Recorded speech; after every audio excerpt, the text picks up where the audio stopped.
So, am I enough? Let's look into this.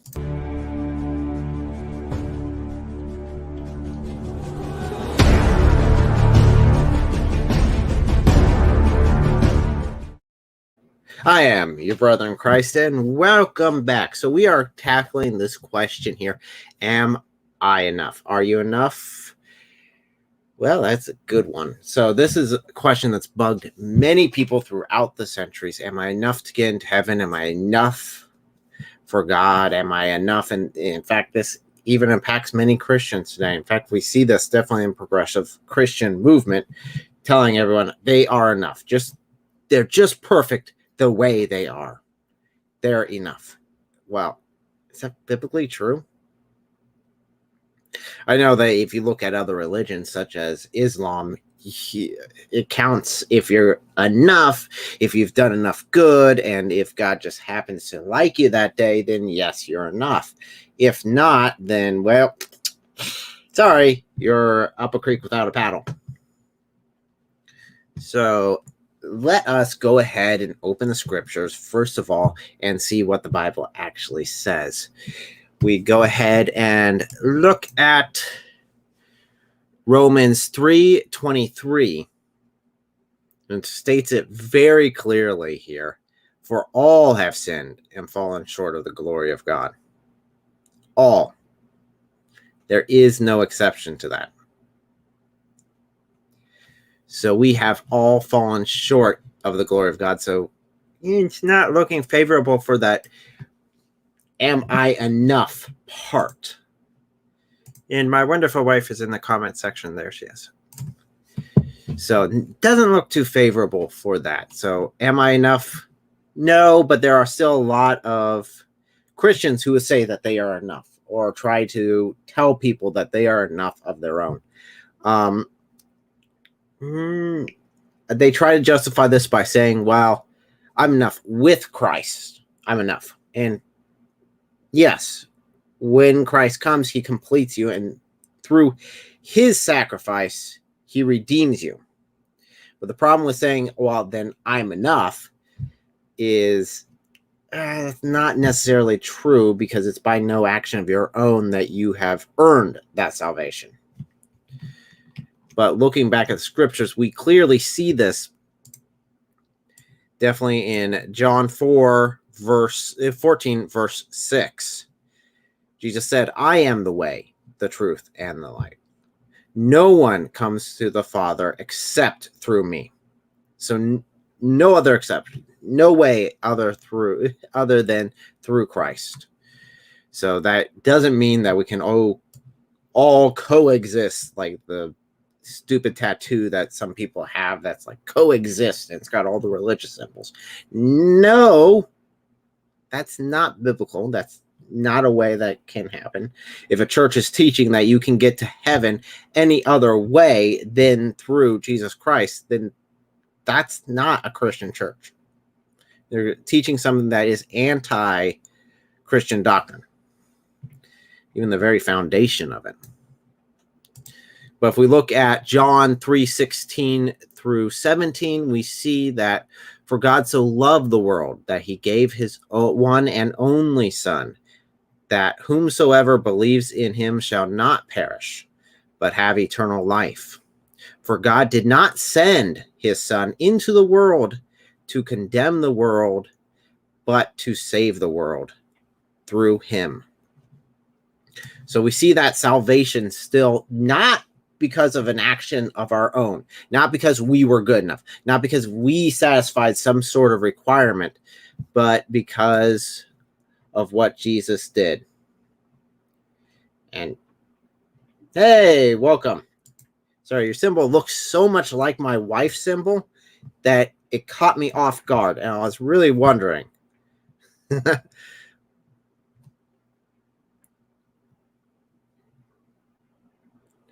Up, up, down, down, left, right, A, B, B, A, start. I forget that code, but I used to have that memorized. Yes. But no, they teach that you can find God in yourself, and you can find God through other means, through other religions. We're just all going towards the same God. And that's not the case. That's not what we see biblically. That's not what is biblically taught. There is one way to heaven. If we look even into the Old Testament, we see that this was consistent throughout the Old and New Testament, that yes, this Messiah was going to come. He was going to satisfy the requirements to enter into heaven, not because of our actions again, but because of his. So we look at Isaiah 53, verse 5. We see, but as he, off day today, but he was pierced for our transgressions, he was crushed for our iniquities. The punishment that brought us peace was on him, and by his wounds we are healed. And that is by, again, that's Old Testament, written long time before Jesus, very clear on what was going to happen to Jesus, how our salvation comes through him. Now, Jews, of course, have the Old Testament. I've seen a lot of Jews try to justify this through claiming that, well, that was talking about Israel. That was talking about Israel. I'm like, no, it clear. It pretty clear. It clear as a bell.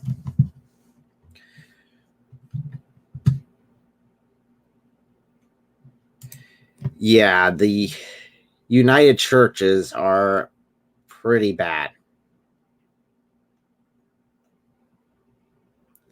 No, they kind of like all clump them together and hope for the best. So, unfortunately, again, doctrines don't jive up. Christianity definitely does not really go along with any other religion, because again, you got the breakdowns that I've talked before of different types of religions, how they deal with sin, how they deal with humanity, and they all have very different views. But most false religions, non-Christian religions, you can see fall into either self-justification or just ignoring the concept of sin altogether. So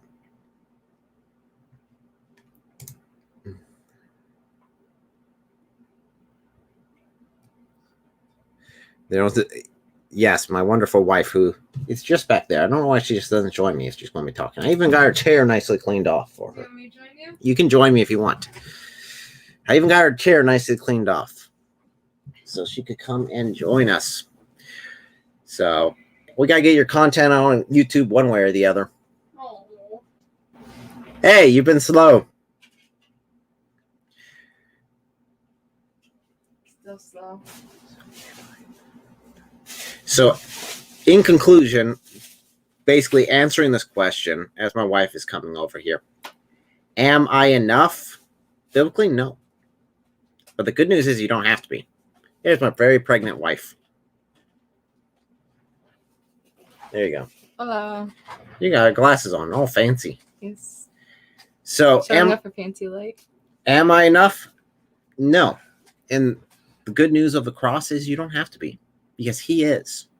He is enough. Therefore, he can satisfy our need for salvation and our requirement in order to enter into heaven, not because of a good act of our own or because we were just born the right way, but because he is that good and he is that gracious. So, man, I sped through this one. Yes. I sped through this one quite quickly, but you've been telling me I need to do shorter videos, so it's shorter live stream. Itty bitty. Shorter like your hair. Shorter like my hair. Just got it shaved. Oh, it feels good. But we do have a surprise. I told you guys I'd try to get it out on Friday. It did not work. I didn't expect it to. Honestly, I ended up driving 13 hours in 2 days. Plus. A lot plus. A lot plus. I had a pregnant wife. We had to stop every hour and a half. It took a while, okay? Yeah, and of course So- you don't just like stop on the side of the road. So it's like, just 8 minutes off the road and 8 minutes back, and then 5 minutes off the road and 5 minutes back. You add that up and you end up with, wow, like a 7-8 hour drive. So we are give you guys a little bit of it. We got the video all set to go. I just need to put it together and do some editing. But what it is it's not, it's I can now tell you because the surprise is over. DeCobra, who is often on here with us, we went to visit him. He lives a couple of states away from us. So we went ahead and joined him, and he was going to his youth group to give a sermon. So we surprised him, shocked him, because he used to be one of my Boy Scouts, and we just probably moved away like 6 years ago, I think. No, more like 5 years ago. Moved away probably about 5 years ago. And I haven't seen him in that length. He's seen me on YouTube and doing this stuff because he's normally in there with the chat with you guys. But yeah, we haven't seen him. He's talked about coming up and visiting us. So we decided to go and surprise him. And we did. And we got his reaction on video. So we will have to show you that. But that's for later in this week. We have that to prepare. And of course, we took a little boy with us. And so what did he do? He had not much fun at all. Yes. He was So. It was a long drive down, and we didn't do anything with him all day. And he was a really good boy. He complained a couple of times, but that was like a minute or two of complaining, and then he just like, okay, I'll just deal with this. So he did great. He was fantastic. So we did stop on a couple places, a couple parks on the way back up, so he could enjoy himself and have a lot of fun. So, but he did do something quite entertaining during his long journey. And my wonderful wife will tell you what that is. Why tell them when they can see? I think that would be better. So let's go ahead and take a peek at it.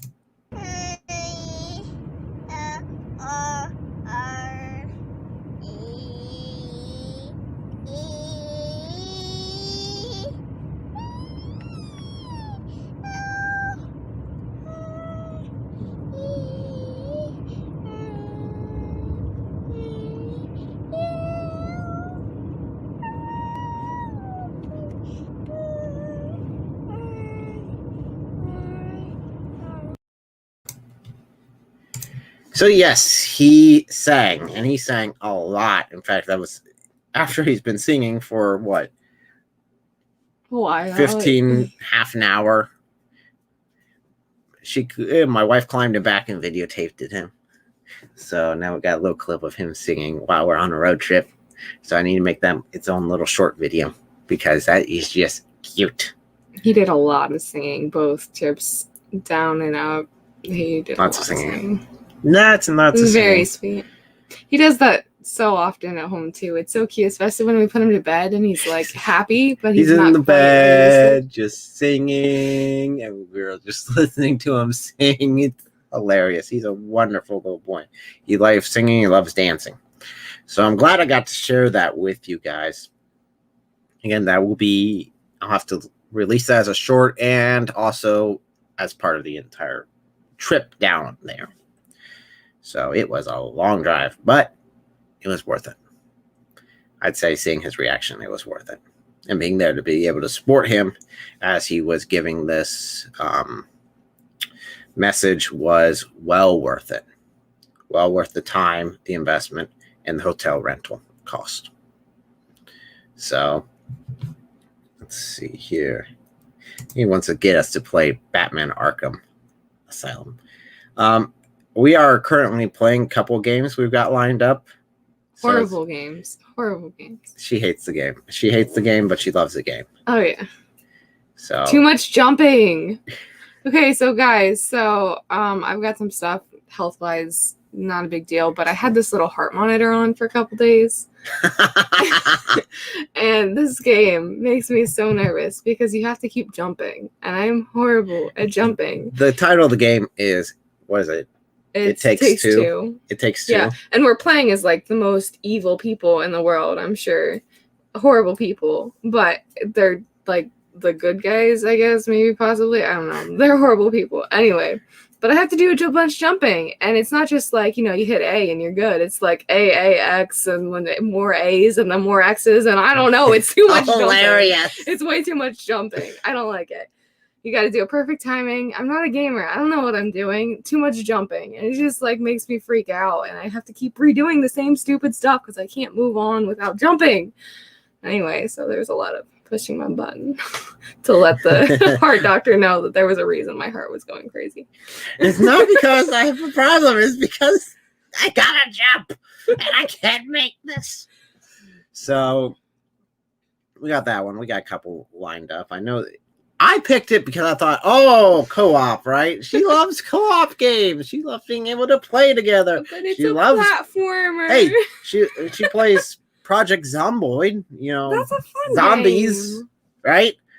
We got that one, and that's co-op, so that It's should be against fantastic. the world. I don't have to jump. I don't even think you can jump in that game.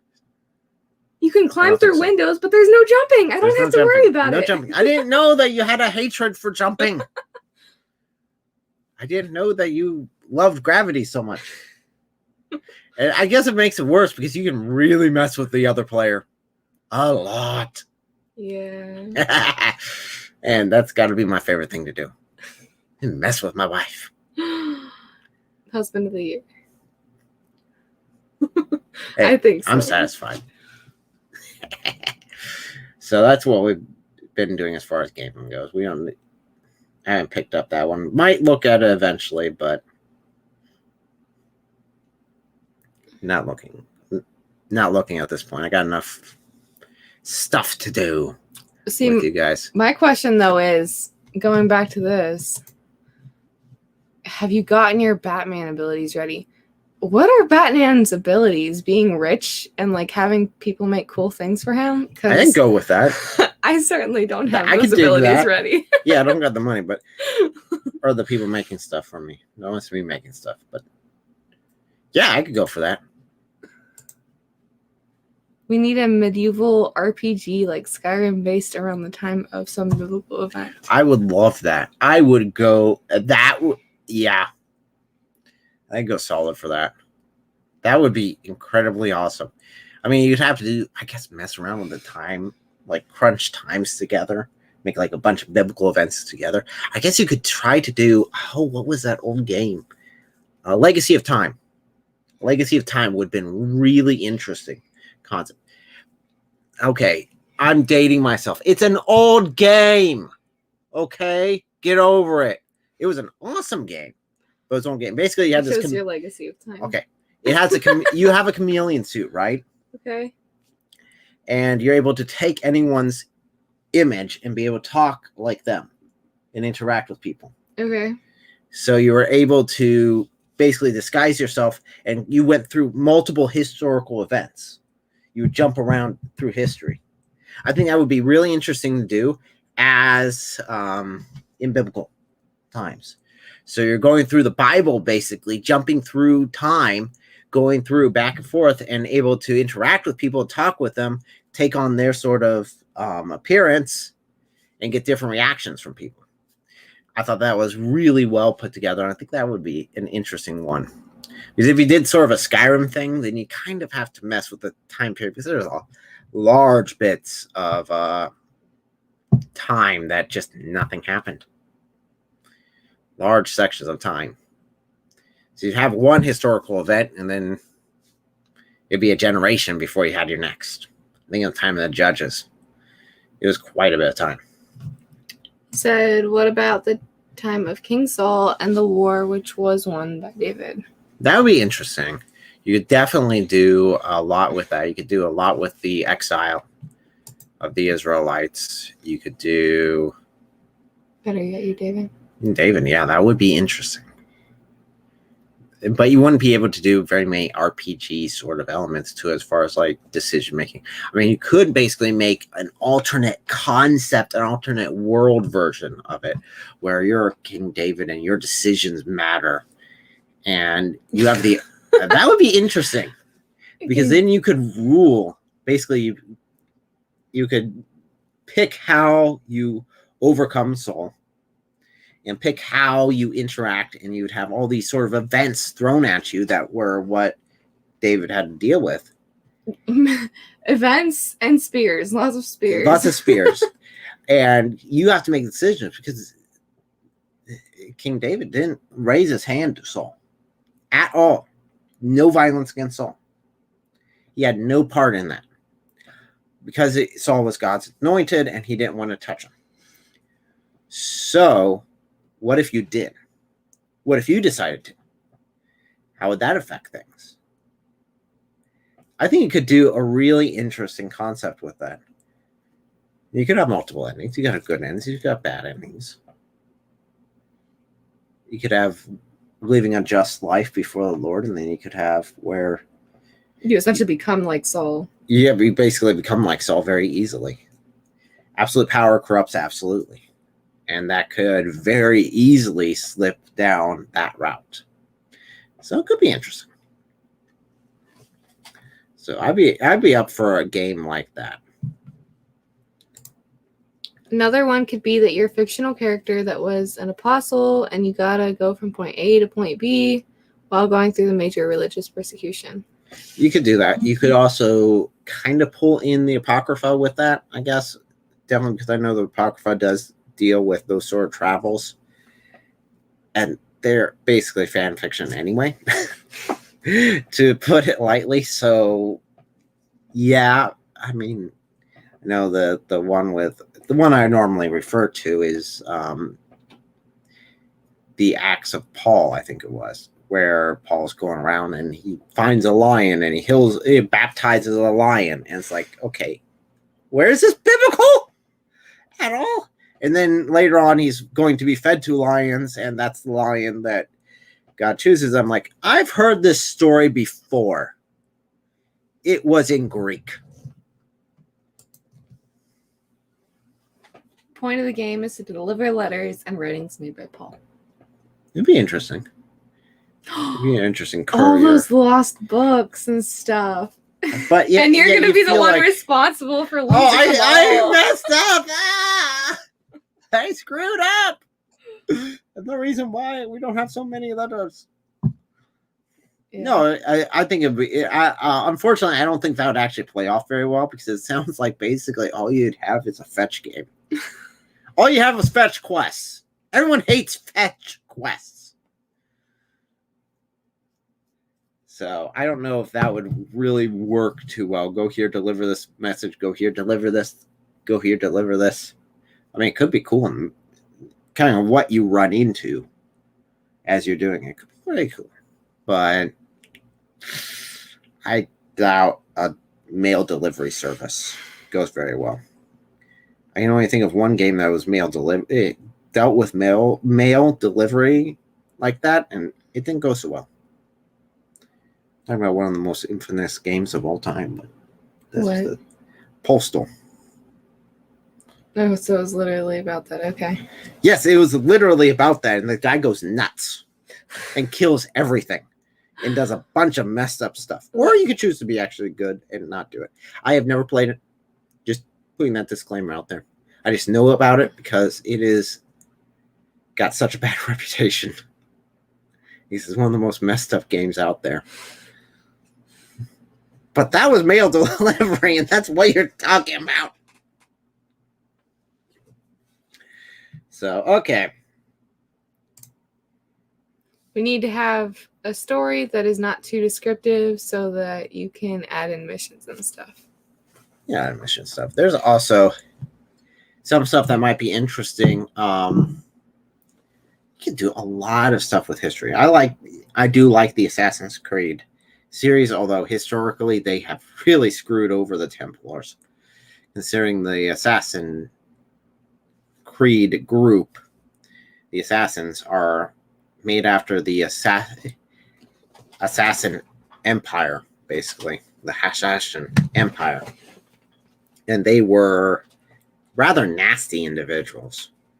They would execute people in public for political gain. They were really scumbags. And that goes back to the history, because that was basically the Persian Empire during the rise of Islam. So that goes into that whole history.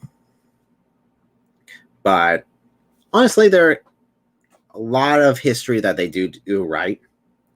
I really do enjoy that. I really enjoy that aspect of it. And I think there could be opportunity for Christian games like that, where you are going through history and you're maybe not necessarily a person who is written in the Bible, but maybe an observer who might just be going along their own mission, and you come across Christ a couple times, or you come across other biblical characters throughout it. That'd be kind of interesting. That'd be cool. So I guess it counts on what sort of game you're looking for. If you're looking for like an action adventure, I don't think it'd play off very well. But you could do a strict story line progression like that. Not normally my cup of tea. I like the RPGs or Skyrim-y. Do what you want. So, okay, I think I'm going to go ahead and wrap this on up here. Thank you guys for watching. I think you need to start your own video game, Christian video game organization. I got a few suggestions. We can sit down and talk, but they're not here. So thank you guys so much for joining us. I actually have to go back to work today. So, woohoo! So I've got to say adieu to you for today. And I'll see you guys on Tuesday. And then after that, we'll have our trip video out. I'm hoping sometime this week. So, and there'll be no live stream, I think, next week, because I might not. I got to do more traveling next week, and I don't know if I'll have enough time to do the research I need to in order to do another live stream next Sunday. So thank you guys for joining. It is a fantastic time to talk to you guys. I really enjoy just being able to throw things back and forth, go off on a topic, Christian video games, why not? And just dive on in there and see what we come up with. So God bless you. And I'll see you guys next time.